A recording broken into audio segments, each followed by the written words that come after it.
Maître Jaillet, vous avez la parole. En demande. Merci, Monsieur le Président.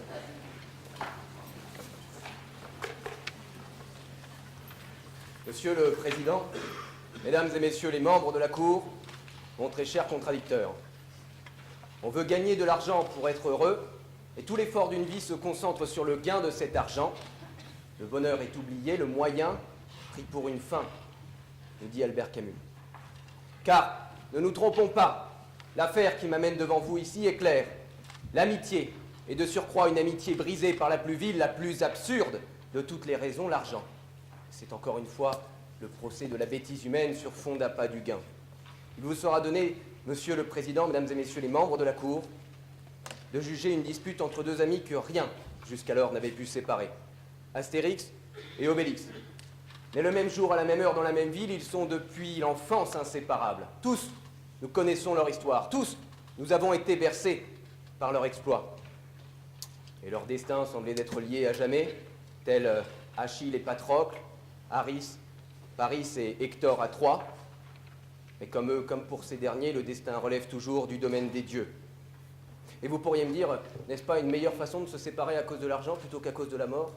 Mais je vous répondrai qu'il n'y a pas de bonne ou de mauvaise façon de se séparer, et que si je devais résumer la vie de mon client, je dirais que ce sont avant tout des rencontres, une rencontre en l'occurrence.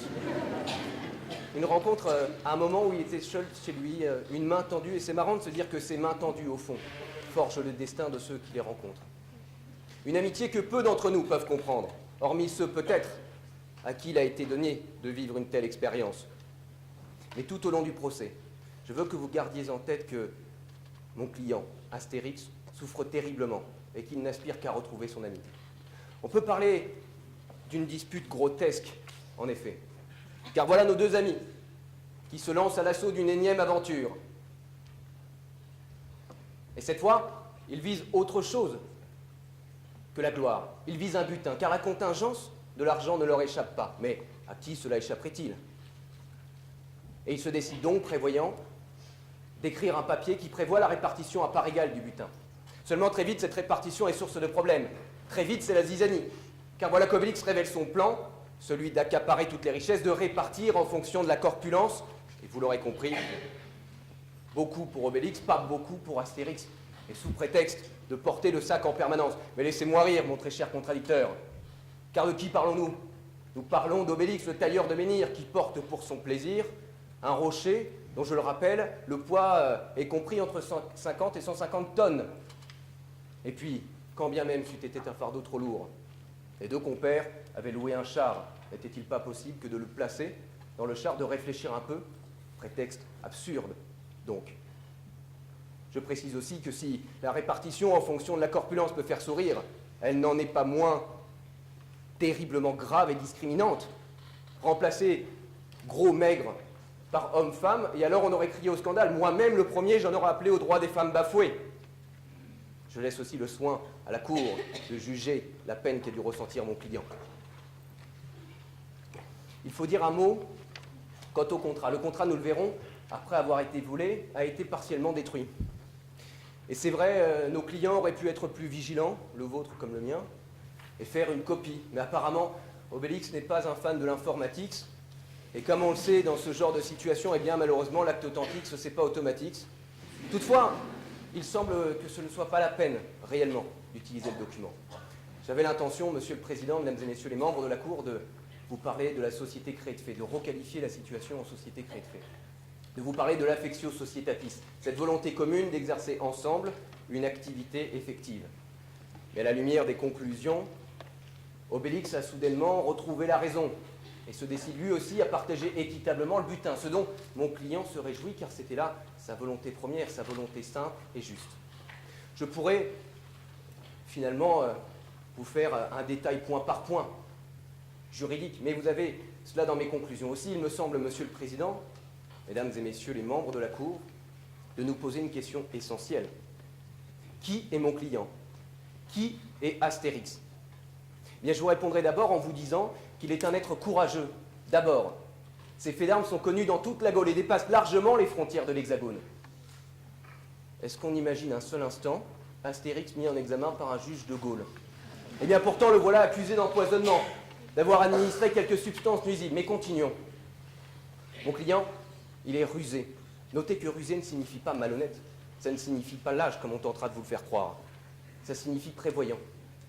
Alors Astérix a demandé effectivement une potion magique à un druide, Panoramix, pour effacer précisément l'aventure, pour effacer précisément 80 jours de la vie de son ami Obélix. On le sait, la potion n'a pas totalement fonctionné. Une partie seulement de la mémoire d'Obélix sera affectée. Il lui reste quelques vagues souvenirs, un sac, un éventuel papier chez Astérix. Et alors, quelle est sa réaction? Eh bien, je vous le dis, rentrer par effraction chez son ami. Curieux, n'est-ce pas, pour quelqu'un qui se prétend de bonne foi? Curieux, non, de ne pas avoir prévenu son ami? N'était-ce pas plus simple que d'aller voir directement Astérix? En réalité, c'est la preuve, s'il en fallait une, de cette idée qui pousse Obélix à trahir son ami. C'est la preuve que cette idée a fait son chemin jusque dans son subconscient et qu'au moment de l'amnésie, il n'avait que cette seule idée en tête, la preuve qu'Obélix a les idées fixes, la preuve qu'en réalité, il a cette volonté absurde de trahir lui, son ami. Astérix, il est intelligent et noble de cœur. Et pourtant, le voilà qu'on l'accuse d'avoir trahi son ami. Et on vous utilisera le fameux document. On vous dira que c'est la preuve de sa malhonnêteté. Mais là, je m'insurge. C'est la preuve en réalité qu'il voulait faire droit à Obélix. C'est la preuve qu'il avait compris sa volonté de répartir inéquitablement. Et la preuve qu'il voulait garder une trace de sa volonté. Obélix, on le sait, têtu et borné. Combien de fois s'est-il mis en colère, à bouder? Il est au fond représentatif du Gaulois moyen. Râleur. Mais monsieur le Président, laissez-moi vous dire que si le Gaulois moyen est râleur, il n'a pas la force d'une légion romaine. Et que par conséquent, il était impossible de faire changer d'avis Obélix.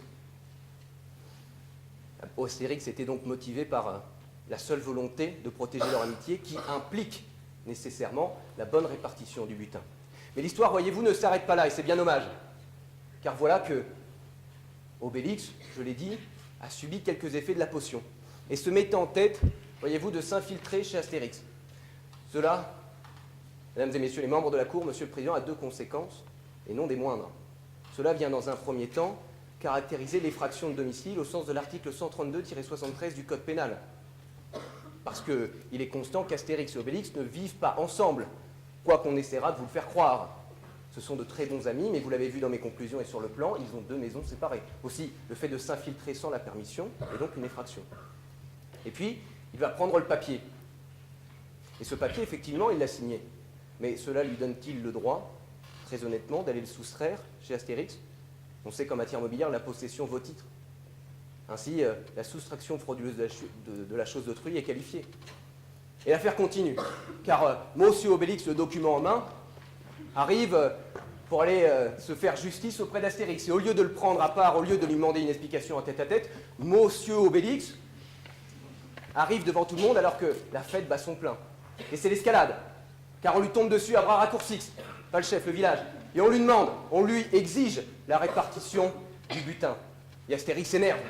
Il dit que puisque c'est comme ça, eh bien, le butin, il va le garder. Puisque c'est comme ça, il ne reconnaîtra pas la signature. Mais qu'importe, cela, il le dit sous l'effet de la colère. Il le dit comme un père qui prononcerait des mots qu'il ne pense pas devant un enfant têtu et ingrat.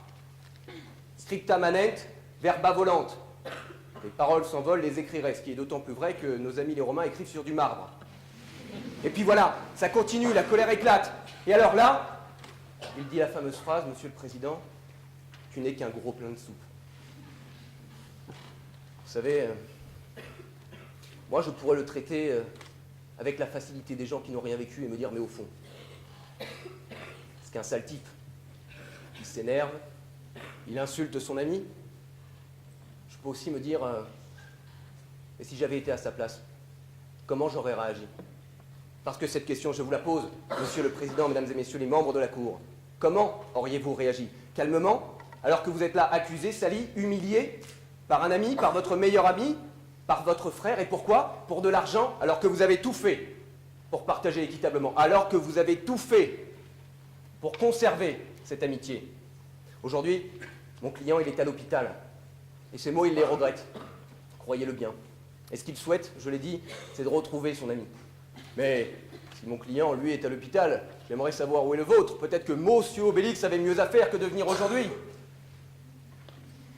Mon client, il n'a plus rien à prouver à ce village qu'il a sauvé d'innombrables fois. Plus rien à prouver. Pourtant, le voilà sali par des attaques injustes et injustifiées. Mais les Gaulois, on le sait, aiment ces affaires. Celles des puissants qui chutent.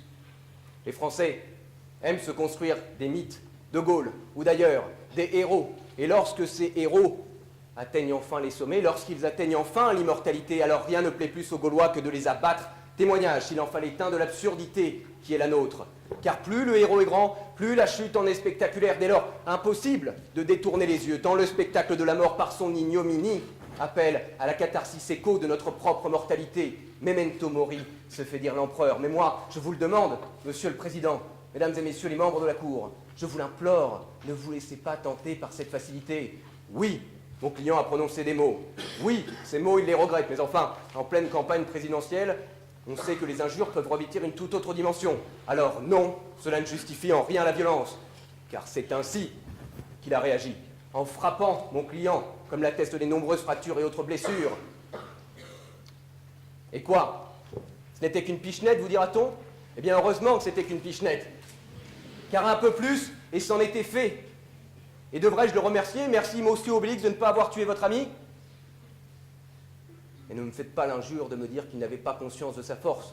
Il est le premier à toujours parler qu'il est tombé dans la potion magique. Mais, problème de notre temps, la violence ne choquera peut-être plus personne. Car pourquoi réfléchir? Pourquoi se concentrer quand on peut frapper?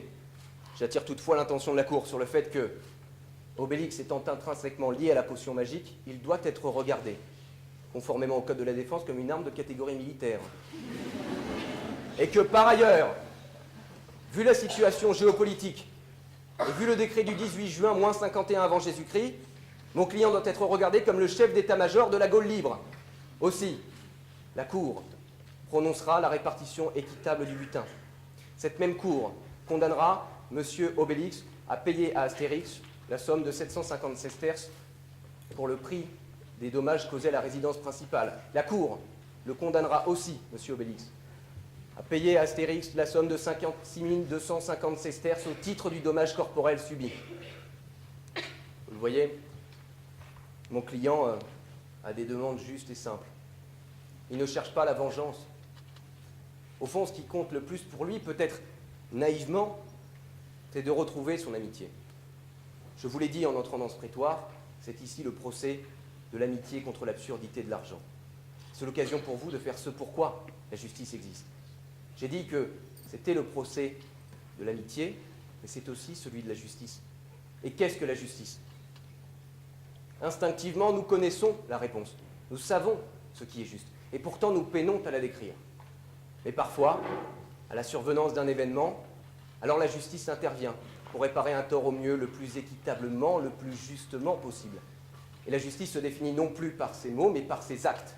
Ce n'est pas un hasard si beaucoup de juges gardent en tête Salomon, l'antique roi de Jérusalem, ou Saint Louis rendant justice sous son chêne, allégorique de cette justice juste et simple qui traverse pour toujours l'immortalité de l'histoire des hommes. Jamais un mot n'aura été si complexe, jamais un mot n'aura fait couler autant d'encre. Homo sum, humanini, latme alienum puto. Je suis un homme, et rien de ce qui est humain ne m'est étranger, nous dit Terence.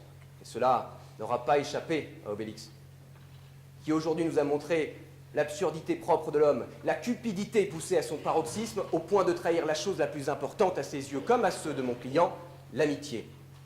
Définitivement, non, car un irréductible Gaulois veut continuer à croire en cette amitié, veut continuer à croire en la faculté de la justice à redonner une chance à cette amitié.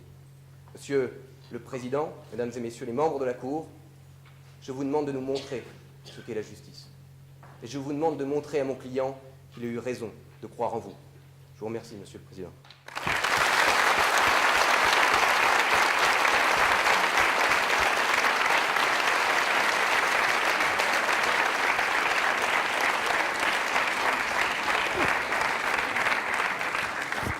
Merci, maître.